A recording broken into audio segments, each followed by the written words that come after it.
मित्रों नमस्कार।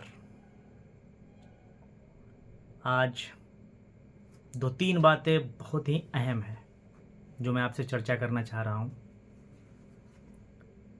पहली बात, जो भी मैंने पिछले संडे यानी 13 तारीख को जो बात की थी, मैंने अपना वीडियो जारी किया था कि पेमेंट दुर्गा पूजा के समय भी नहीं हो पाया था बहुत सारे शिक्षकों का, और इसको लेकर के मैंने जो सवाल उठाया था और शिक्षा विभाग से एसीएस से अपील भी किया था कि उनके ऊपर कार्रवाई होना चाहिए जिन्होंने आपके आदेश का उल्लंघन किया।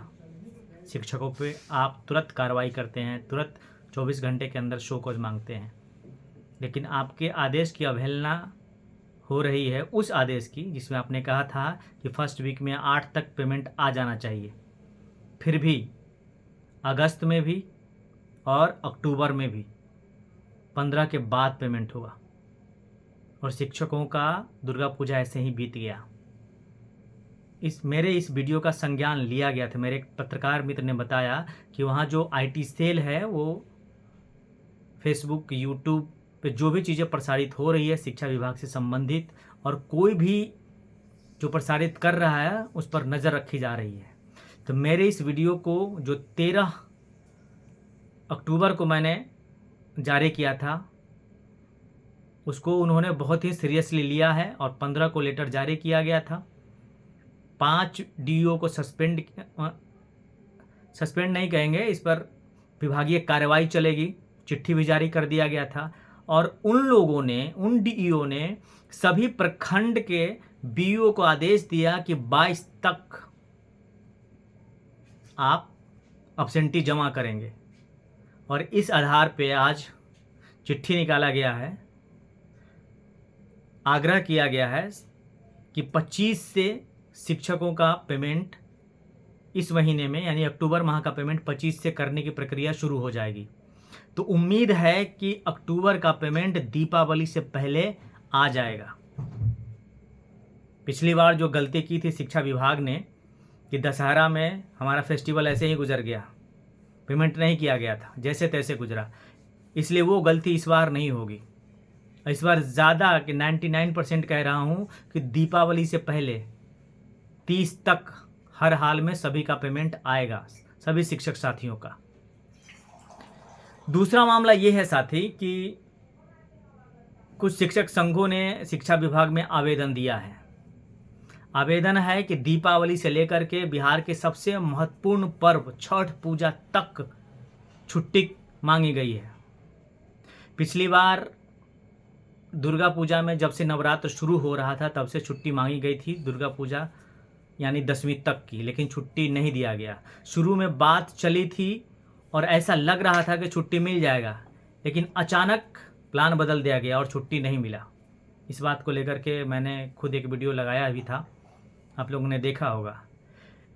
लेकिन इस बार संभावना है कि छुट्टी मिले, क्योंकि पिछली बार छुट्टी नहीं दिया गया था और बिहार में परंपरा रही है कि दीपावली से लेकर लगातार छठ पर्व तक की छुट्टी होती है। लेकिन इस पे मंथन होगा सोमवार 28 तारीख को कि छुट्टी मिलेगा या नहीं मिलेगा।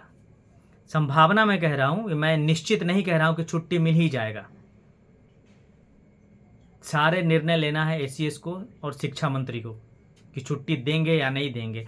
पूर्व निर्धारित जो शेड्यूल जारी किया गया था, यानी संशोधित जो छुट्टी का लिस्ट जारी किया गया था जिसमें 6 छुट्टी बढ़ाया गया था, उसमें दीपावली से लेकर के छठ पूजा तक की छुट्टी देने के बारे में कहीं कोई जिक्र नहीं है।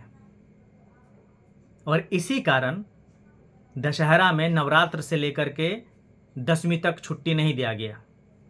तो इसलिए मुझे कभी कभी संशय होता है कि दीपावली से लेकर के छठ तक की छुट्टी होगी, लेकिन लोग आवेदन दिए हैं, कई सारे संघों ने आवेदन दिया है, जिस पर विचार 28 तारीख को सोमवार को होगा। लेकिन इसकी संभावना कम जताई जा रही है कि दीपावली से लेकर के छठ तक छुट्टी होगी। बहरहाल साथियों, समय आने दीजिए और इसको लेकर के इतना परेशान होने की ज़रूरत नहीं है। एक मामला अभी प्रकाश में आया है। कई सारे लोगों ने, कई सारी महिला शिक्षिकाओं ने पूछा था कि एसएल से संबंधित जो प्रेग्नेंट महिलाएं हैं उनको एसएल नहीं दिया जा रहा है, इससे संबंधित आपके पास अगर कोई लेटर हो, नियमावली हो तो भेजिए। अब वो मेरे पास उपलब्ध है, आज मेरे पास उपलब्ध हुआ है। उसका प्यूबर्टी से कोई लेना देना नहीं है एसएल का, और ये भी लेना देना नहीं है कि 25 दिन के बाद ही आप ले सकते हैं या 22 दिन के बाद ही ले सकते हैं। अगर इस महीने में आपने 28 तारीख को छुट्टी लिया, 28, 29 को एसएल, तो अगले महीने के 1 या 2 को भी आप एसएल ले सकते हैं। कहीं भी निर्धारित नहीं है कि 10 दिन के बाद आपको एसएल लेना है या 20 दिन के बाद एसएल लेना है। और प्यूबर्टी से, प्रेगनेंसी से एसएल का कोई लेना देना नहीं है, जैसा कि अपीलीय प्राधिकार पटना ने आदेश दिया था। ये मामला मेरे सामने आज आया है, उसका पीडीएफ मेरे पास उपलब्ध हो सका है, जो 2 पेज का है, जिसमें कहा गया था वो चांदनी कुमारी जो नियोजित शिक्षक हैं, नियोजित शिक्षिका हैं, जो 14 में ज्वाइन की थी, वो फतुहा है स्कूल में, और उन्होंने मातृत्व अवकाश के लिए आवेदन दिया था। उसके एचएम ने नहीं दिया। वहाँ के जो डीपीओ स्थापना है उनसे उन्होंने परामर्श मांगा। डीपीओ स्थापना ने कहा कि यह 2 बच्चों के लिए निर्धारित है, लेकिन चांदनी कुमारी के पूर्व से 2 बच्चे थे, और उन्होंने उस जिस कंडिका में, जिस नियमावली में ये बात दर्शाता है कि मातृत्व अवकाश 2 संतानों के लिए है, उस कंडिका का उदाहरण दिया। अपीलीय प्राधिकार में उन्होंने केस किया। उसमें ये लिखा गया था कि मात्र 2 संतानों के लिए ही आपको मातृत्व अवकाश मिलेगा, लेकिन कहीं ये जिक्र नहीं था कि अगर आपके पूर्व से 2 संतान है तो फिर आगे जो आपके संतान होंगे उसके लिए मातृत्व अवकाश नहीं मिलेगा। और इस तरह से चांदनी कुमारी को अपीलीय प्राधिकार पटना ने अपने तीसरे संतान के लिए, जो कि जॉब में आने के बाद हुआ, उसके लिए मातृत्व अवकाश देने का आदेश दिया। और उसी लेटर में यह भी क्लियर किया गया कि ये जो एसएल है यह प्यूबर्टी से या प्रेगनेंसी से इसका कोई लेना देना नहीं है। किसी भी महिला को एसएल, किसी भी महिला शिक्षिका को एसएल मिल सकता है, मिलेगा। और एक बात आप और पूछ रहे हैं, कई सारी महिला शिक्षिकाओं ने पूछा है कि एसएल के साथ सीएल मिलेगा कि नहीं। बिल्कुल मिलेगा। इस पर मैंने खुद मुजफ्फरपुर डीओ से बात की थी। एक महिला शिक्षिका को नहीं मिल रहा था, तो मैंने जब उनसे बात किया तो वहाँ के एचएम को उन्होंने फ़ोन करके डांटा, मुजफ्फरपुर डीओ ने, और उनको मिला। मैं उस स्कूल का नाम नहीं ले रहा हूँ, लेने की ज़रूरत भी नहीं है, लेकिन मैं ये जानता हूँ। इसलिए एसएल के साथ सीएल मिलेगा। अगर एसएल के साथ सीएल आपको नहीं मिलता है, प्रेगनेंसी में आपको एसएल नहीं दिया जाता है, तो सबसे पहले आप अपने बीओ को आवेदन दें। बीओ अगर इस पर सुनवाई नहीं करते हैं, हो सकता है उनको भी जानकारी नहीं हो, तो आप अपने डीओ तक पहुँचे। इस मामले में हर एक डीओ को भी जानकारी नहीं है, ये आप जान लीजिए। क्योंकि मैंने नालंदा डीओ से जब बात की थी तो उन्होंने इनकार कर दिया था कि प्रेगनेंसी में एसएल नहीं मिलेगा। लेकिन मुजफ्फरपुर डीओ से बात हुई, फिर पटना डीओ से बात हुई, तो उन लोगों ने कहा कि इसका एसएल का प्रेगनेंसी से कोई लेना देना नहीं है। और मैंने उस महिला शिक्षिका को एसएल दिलवाया भी, और एसएल के साथ सीएल भी दिलवाया। तो इसलिए आप लोग सतर्क रहें, इन चीज़ों को जानें और खुद लड़ने की कोशिश करें, क्योंकि आपके पास भी जानकारी नहीं है। अगर वो आपसे लेटर मांगती हैं तो आप ये लेटर उनसे मांगिए, एचएम से मांगिए कि कहाँ लिखा गया है कि प्रेगनेंसी में एसएल नहीं दिया जाएगा। ये आप लेटर दीजिए, एचएम से आप मांगिए कहाँ लिखा गया है कि एसएल के साथ सीएल नहीं दिया जाएगा, आप भी उनसे मांगिए। लेकिन आप मांगेंगे नहीं, क्योंकि वो बड़े पोस्ट पे हैं एचएम, तो उनसे बहस नहीं करेंगे। इसलिए आप आवेदन दीजिए ऐसी परिस्थिति आ गई तो, कि मैं प्रेगनेंसी में हूँ और मुझे एसएल नहीं दिया जा रहा है, मुझे एसएल के साथ सीएल नहीं दिया जा रहा है। आप अपने बीओ को आवेदन दें। अगर बीओ सुनवाई नहीं करते हैं बीओ इस पर संज्ञान नहीं लेते हैं, एचएम से बात नहीं करते हैं, तो उसका रिसीविंग लेकर के आप डीओ को आवेदन दीजिए, डीओ निश्चित संज्ञान लेंगे। और हाँ, ये भी बात कह दूं कि टोल फ्री जो नंबर जारी किया गया था, आप उस पर भी बात कर सकते हैं, उस पर बहुत सारी चीज़ें क्लियर है। जैसे आपको ये बता दूं कि कई सारे लोगों में ये कन्फ्यूजन है कि प्रोबेशन पीरियड में